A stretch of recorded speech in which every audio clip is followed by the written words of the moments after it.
In an apocalyptic world overrun by zombies, the surviving humans are few and far between, with trust almost non-existent due to the scarcity of resources. Andy and his family have been living on a boat for over 2 months to stay safe, but food remains their biggest challenge. One day, Andy spotted an abandoned yacht and decided to search it for supplies.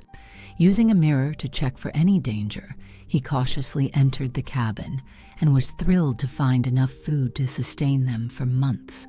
However, as he was gathering the supplies, he heard a noise but dismissed it, quickly returning to the boat with the provisions. Unbeknownst to Andy, his wife Kay went to the yacht later that night while he was asleep, hoping to find something thoughtful, like a razor for him. While searching, she too heard the noise and realized the danger, but it was too late. Andy was awakened later by his daughters crying and discovered a trail of blood on the floor. Following it, he found Kay in the bathroom, tending to a wound. Shocked and confused, he learned that she had been bitten by a zombie. Kay handed him a countdown bracelet indicating she had only 48 hours before turning. Determined to save her, Andy quickly packed their belongings and decided to head for one of the government safe zones marked on a map, hoping to find a cure. Traveling on land proved far more dangerous than staying on the boat. They found a car, but as Andy was refueling it, Kay noticed a zombie approaching. Unable to call out, she signaled him by flashing the turn signal. Andy understood the warning just in time, jumping back into the car and driving away. However, Kay soon noticed her wound was worsening, her body covered in zombie blood, a clear sign of her transformation. Fearing she might harm her family, she tried to leave the car. Andy, refusing to abandon her, stopped and forced her back into the vehicle, even breaking the door handle to prevent her from escaping. As they continued their journey, tragedy struck again. A zombie appeared suddenly on the road, and in an attempt to swerve and avoid it, Andy lost control of the car, crashing into a tree. A branch pierced Kay's abdomen, and the impact left Andy unconscious. Their fight for survival had only grown more desperate. When Andy woke up from his coma, he noticed a message scrawled on the car door. His wife's face was already covered in zombie blood, and it didn't take long before she fully mutated. Trying to comfort his terrified daughter, Andy was caught off guard and bitten by his wife, now entirely consumed by the virus. After ensuring his daughter's safety outside the car, Andy returned to face his wife one final time, ending her suffering with his own hands.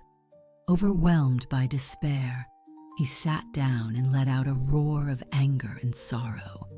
Thoughts of giving up crossed his mind, but for the sake of his infant daughter, he resolved to keep going.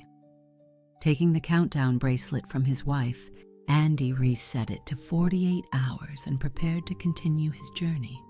With his daughter on his back, he set off, determined to find someone he could trust to care for her before his inevitable transformation. On the road, his daughter cried incessantly, so he sprayed a little of his late wife's perfume nearby. The familiar scent soothed the baby, calming her immediately. While walking, Andy came across the zombie that had caused their car accident. Just as he was about to finish it off with a branch, a woman named Thumi appeared and stopped him. She cut her palm with a sharp stone, using her blood to lure the zombie away. Andy noticed that Thumi had a unique way of coexisting with zombies, seemingly keeping some of her loved ones close, even after they had turned. After a brief encounter, Andy continued toward the 8th station on the map. When he finally arrived at the station in the dark, it wasn't what he expected. The building was abandoned and eerily silent. Inside, he found a woman named Ada sitting in a corner. She bandaged Andy's wound and explained that the station had been shut down long ago due to the rapid spread of the virus. Andy hoped to entrust his daughter to Ada, but then she removed her wig, revealing that she was also terminally ill. Realizing Ada couldn't help, Andy decided to leave the next morning and continued his journey with his daughter on his back. As they traveled, Andy encountered strange zombies with their heads buried in the dirt. Any disturbance woke them, forcing Andy to proceed carefully. Eventually, he spotted a truck and approached it, hoping to use it. Unexpectedly, the truck's owner, Vic, appeared, followed by zombies attracted by the commotion. Vic was trapped in a pit and called for Andy's help. After retrieving the truck keys, Andy managed to start the vehicle, rescue Vic, and escape before the zombies could swarm them. Grateful, Vic took Andy to a gas station where he lived with his wife, Lorraine. Vic seemed affectionate toward Lorraine, giving her a necklace he had found, but she threw it aside in disgust when he wasn't looking. Andy didn't understand the tension between them, but focused on resting. Vic later invited Andy to join him outside, where he began teaching him how to shoot. Andy had no choice but to leave his daughter with Lorraine during the lesson, unsure of what lay ahead. A large group of zombies had gathered around a cage in front of Andy and Vic, seemingly drawn to something inside. Following Vic's lead, Andy quickly dealt with the zombies. However, as they approached the cage, Andy was horrified to find Thumi, the woman he had met earlier, locked inside. It became clear to Andy that Vic and Lorraine were using people's lives for their twisted games. Disillusioned, Andy began to doubt whether he could entrust his daughter to them. Meanwhile, Lorraine was caring for Andy's daughter when she noticed zombie blood on her clothes. Realizing what this meant, she silently cleaned the baby's clothes and hung them to dry, keeping her discovery to herself. When Andy returned, he saw the scene and understood that Lorraine knew he was infected. Unlike Vic, Lorraine showed genuine care, convincing Andy that she might be the right person to protect his daughter. That night, Andy made the heart-wrenching decision to say goodbye to his daughter. Running out of time, he prepared to end his life using the government-issued ejector needle. Just as he was about to inject himself, Lorraine appeared with his daughter. She revealed that she knew Andy was infected but admitted she couldn't take care of the child. She wasn't Vic's wife. Vic had killed her real husband. She urged Andy to take his daughter and leave, warning him about Vic's dangerous nature.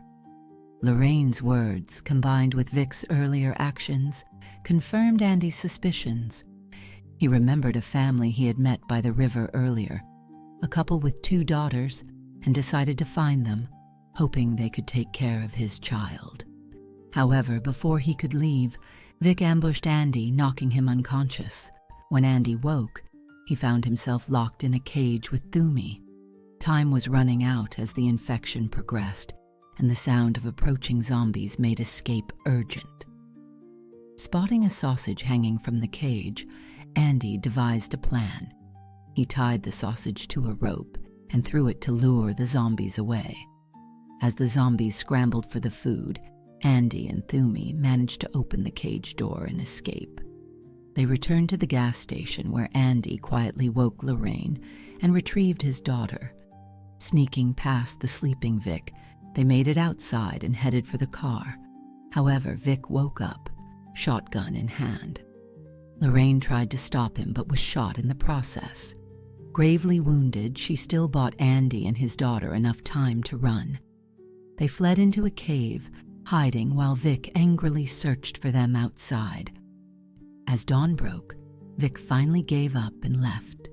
Andy, Thumi, and his daughter waited silently in the cave, knowing they couldn't stay there much longer but grateful for the brief respite. Late at night, Thumi was startled awake by an odd noise. She turned on her flashlight and was horrified to find Andy licking blood off the stone wall.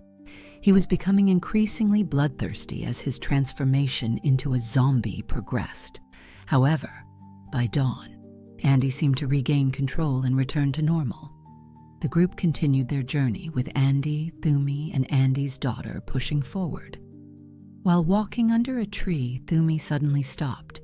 She explained that her father, who had become a zombie, was killed by their clan and buried beneath this tree. After offering a prayer to her father, they moved on. However, Andy's condition worsened. Only 9 hours remained before his complete transformation. Struggling with pain, he eventually collapsed, unconscious. After recovering, Andy picked up his daughter and resolved to keep going. They eventually found the family Andy had been searching for, but he was devastated to see the man digging graves for his wife and daughters. The man explained that he too had been bitten and had no future. Andy asked if the man could take care of his daughter, but the man urged him to take her far away from this world. He handed Andy a pistol with 2 bullets and walked away. Moments later, Andy heard the haunting sound of gunshots. The man had used the bullets to kill his wife, his daughter, and finally himself. Staring at the pistol in his hand, Andy considered ending his life, but his daughter's cry of "Dad" snapped him out of it. With renewed determination, Andy continued forward. Thumi then suggested they head to her clan, as her people might take in and raise Andy's daughter. Seeing a glimmer of hope, Andy agreed, and they set off toward the tribe. Their path led through a dark cave filled with sleeping zombies. Thumi explained that these zombies, like the ones buried in the ground earlier, preferred the dark and could remain undisturbed if they were quiet. They carefully made their way through the tunnel, but were shocked to see Vic waiting for them near the exit. Vic seemed to sense their presence and began searching the area. To protect Thumi and his daughter, Andy instructed them to hide while he drew Vic's attention. Andy shouted Vic's name, provoking him, then hid among the zombies. Vic began slaughtering the undead, trying to locate Andy. Seizing the moment, Andy attempted to fight back. Despite his weakened state, he managed to shoot at Vic but failed to land a fatal blow. In retaliation, Vic overpowered Andy, knocking him to the ground. The fight wasn't over yet, but Andy's resolve to protect his daughter burned brighter than ever. Vic found the 2 children in the car, pulling Thumi out and picking up Andy's daughter. However, severely injured from a gunshot, Vic, in his final moments, chose not to harm the children. Thumi, though slightly injured, was safe. Andy, barely clinging to consciousness, followed them, his infection worsening with every step. Eventually, Andy collapsed, his face and mind succumbing to the zombie transformation. Struggling to remain human, he devised a plan. He tied Carrion to a branch and asked Thumi to take care of his daughter. Saying a tearful goodbye, Andy secured his daughter on his back, restrained his hands, and placed a brace in his mouth to prevent himself from hurting her. Despite becoming a zombie, Andy continued his journey, leading his daughter to Thumi's clan. The tribe, initially startled, was moved as they watched the zombie father delivering his child safely. After saving the children, the clan ended Andy's suffering and took in his daughter. Later, they discovered a note of thanks tucked in the child's clothing, a father's final message of love and gratitude.